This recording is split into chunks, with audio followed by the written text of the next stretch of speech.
কারণ আমরা তো এই যুগের মানুষ যেই যুগে পীর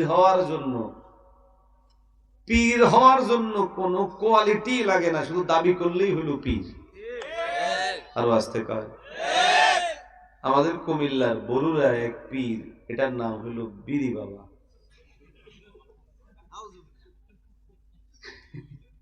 কি কি বাবা? আপনাদের কি মনে হয় আমি বুয়া কথা বলেছি? মোবাইলে সার্চ দিলে পাবেন, এখন সার্চ দিবেন না, বাড়ি যাবে দিবেন। এখন দিলে তো ওইটার মধ্যে এই মোবাইল সার্চ দিচ্ছে নাকি? এখন সার্চ করা যাবে না, বাসায় গিয়ে করবেন। বিরি বাবা লিখলে শয়তানের নাম চলে আসবে সামনে, আছে না নাই? আপনারা মনে মনে ভাবতে পারেন কি পীররে আবার শয়তান বলে? আরে পীররে শয়তান বলে না, আমি শয়তানটাকে শয়তান বলেছি। শয়তান কয় প্রকার? দুই প্রকার, একটা হলো মানুষ শয়তান আর একটা হলো জিন শয়তান। আমি ওই মানুষ শয়তান হিসেবে বললাম আর কি, কারণ যে লোক বিড়ি খায় আর নিজেকে পীর দাবি করে সেটাকে শয়তান বলতে আমার অন্তত মনের মধ্যে কোনো দ্বিধাবোধ নাই। আওয়াজ থেকে আমাদের চাঁদপুরে এক পীর আছে, এটার নাম লওয়াটাও লজ্জাকর, কিন্তু মানুষের পীর মনে করে। হ্যাঁ, ওই ভাই বলে দিছে ল্যাংটা বাবা। কোন বাবা? আচ্ছা ল্যাংটা, এটা উলঙ্গ মানুষ। আচ্ছা আমি যদি এমনি বেশি উলঙ্গ হলাম না, শুধু গেঞ্জি পরে আর লুঙ্গি পরে ওয়াজ করতে আসতাম, আপনারা কি ওয়াজ শুনতে আর আসতে পারে? মনে মনে কোন পাগল ধরে নিয়ে আসছে।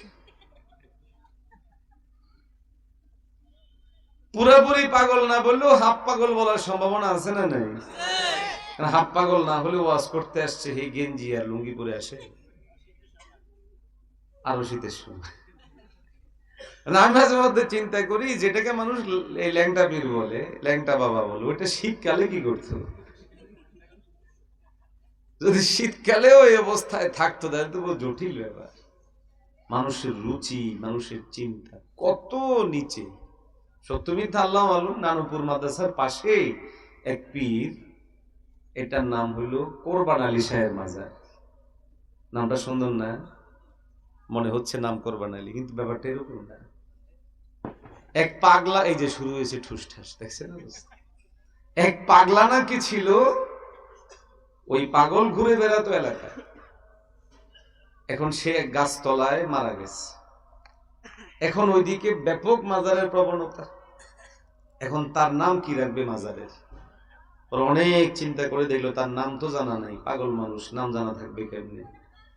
পরে চিন্তা ভাবনা করে দেখলো সে যেই দিন মারা গেছে এটা ছিল কোরবানির ঈদের দিন, এই জন্য তার নাম হলো কোরবান আলী সাহেব মাজার।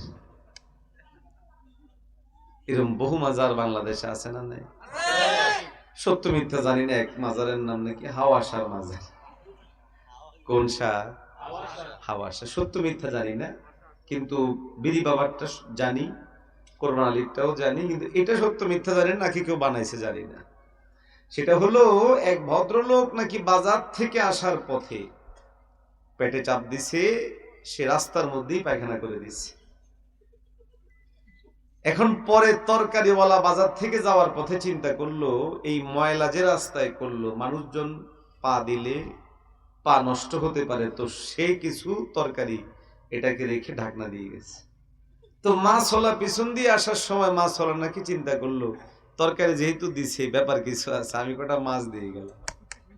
তো এরকম করে নাকি অনেক জিনিস জড়ো হয়েছে। আর এক ভন্ডের মাথায় আসলো, কিরে বাবা খালি জায়গায় মাছও পাওয়া যায়, তরকারিও পাওয়া যায়, পেঁয়াজ রসুন সবই পাওয়া যায়, নিশ্চয়ই কোনো অলৌকিক ব্যাপার এখানে আছে। তো এখন নাম কি? নাম তো কিছু নেই। পরে নাম দিয়ে দিছে হাওয়াসার মাজার। যদিও এটা শুনতে একটু মেকি মনে হচ্ছে এবং বানওয়াট মনে হচ্ছে, তবে বহু মাজার এমন আছেন যেগুলো এভাবেই ভন্ডরা তৈরি করেছে। আওয়াজ দিয়ে বলেন ঠিক না বেশি? যেমন মাথায় একটা পাওয়া গেল কেল্লাসার মাজার, আছে না নাই? তাতে অবিশ্বাস করার সুযোগ নাই। তো কল্লা একটা নদী দিয়ে ভাইসে আসছে, এটাকে উঠাইয়া কবর দিছে, নাম কি? কল্লাসার মাজার। তো যাক, প্রসঙ্গত কথাগুলো বললাম, বিরক্ত নেই তো? হইলেও অসুবিধা নাই, হুজুর চলে আসছে, কিছুক্ষণের মধ্যে চলে আসবে ইনশাআল্লাহ। মুসলমান ভাইরা আমার, যে কথাগুলো বলার জন্য প্রসঙ্গ টানা, খলিফাতুল মুসলিমিন হযরতে ওমর রাদিয়াল্লাহু তাআলা আনহু খুতবার মধ্যে বিভিন্ন সময়ে দুটো বিষয়ে বড় গুরুত্ব দিতেন। এক নাম্বার হলো হাসিবু ক্বাবলা আন তুহাসাবু। বলেছিলাম আমরা কেমনে হিসেব করব। এক একজন বুজুর্গ এক এক ভাবে ইহতিসাবে নফস করতেন। একজন শ্রেষ্ঠ আল্লাহর ওলি এবং বুজুর্গের নাম বলেছি, মনে আছে কি?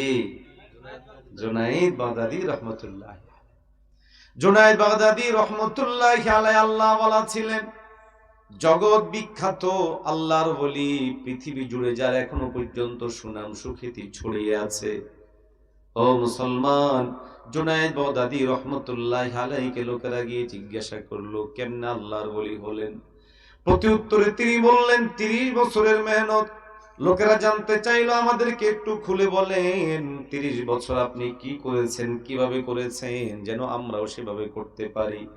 জুনাইদ বাগদাদী রহমতুল্লাহ আলাইহি আগত লোকদেরকে ডাক দিয়ে বলে, ভাইরা আমার, দীর্ঘ 30 বছর পর্যন্ত আমি যখন রাত্রিবেলায় ঘুমাতে যাই, গভীর রজনীতে যখন ঘুমাই, চোখ বন্ধ করে সাথে সাথে ঘুমিয়ে না পড়ে আমি চোখ বন্ধ করে আমার যাবতীয় কার্যক্রমের হিসাব লাগাইতে থাকি।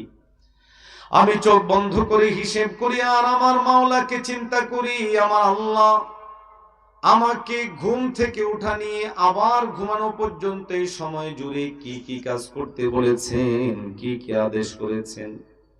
খলিফাত হযরতে জুনাইদ বাগদাদী রহমতুল্লাহ আলাইহি বলেন, চোখ বন্ধ করে আমি তখন অতল গভীরে হারিয়ে যাই আর চিন্তা করতে থাকি আল্লাহ পাক রব্বুল আলামিন আমাকে কি কি করতে বলেছেন, কি কি ছাড়তে বলেছেন। আমি আমার গোটা দিনের বায়োডাটা সামনে নিয়ে আসি, সকাল থেকে শুরু করে দুপুর, এই কয়েক ঘন্টার মধ্যে আমি কি কি কাজ করলাম। জুনাইদ বাগদাদী বলেন, যদি আমার মনে হয়েছে আমি এই নেক কাজগুলো করেছি, ভালো কাজ করেছি, ভালো কাজ করার তৌফিক আমাকে দান করেছেন কে? জুনাইদ বাগদাদী রহমতুল্লাহ আলাইহি বলেন, আমি যখন চোখ বন্ধ করে দেখি আমি এই নেক কাজগুলো করতে পেরেছি, তখন আমি আল্লাহর কাছে শুকরিয়া আদায় করি আর মাওলার কাছে আমি শুকরগুজার হই। ততক্ষণ পর্যন্ত শুকরিয়া আদায় করি যতক্ষণ আমার দিল প্রশান্ত না হয়ে যায় আমার আল্লাহ আমার উপরে সন্তুষ্ট হয়ে গেছে। জুনাইদ বাগদাদী রহমতুল্লাহ আলাইহি বলেন, আল্লাহ না করেন কোনদিন যদি ইহতিসাবে নফসের সময়, মুহাসাবার সময় আমার সামনে চলে আসে আমি দিন জুড়ে এই অপরাধগুলো করে ফেলেছি, রাত্রে শোয়ার প্রাক্কালে আমার যখন মনে হয় তখন আমি আমার আল্লাহর কাছে 2 হাত বাড়িয়ে দিয়ে তাওবা করে ইস্তেগফার করি, ক্ষমা চাই।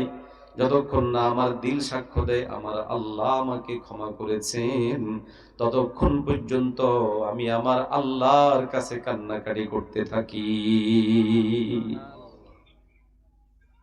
আচ্ছা বলেন তো, এইভাবে যদি কেউ তার সময় কাটায়, প্রতিদিন রাত্রিবেলায় যদি ওই দিনের যাবতীয় আমলগুলো সে সামনে নিয়ে আসে হিসেব করে, এই মানুষ কোনোদিন পাপাচারী হবে? অন্যায়কারী হতে পারে? জালেম হতে পারে? মানুষের হৃদয়ে যখন তাকওয়া তৈরি হবে, তাকওয়া তৈরি হওয়ার মাধ্যম ইহতিসাবে নফস, আমি কি করছি, কেন করছি।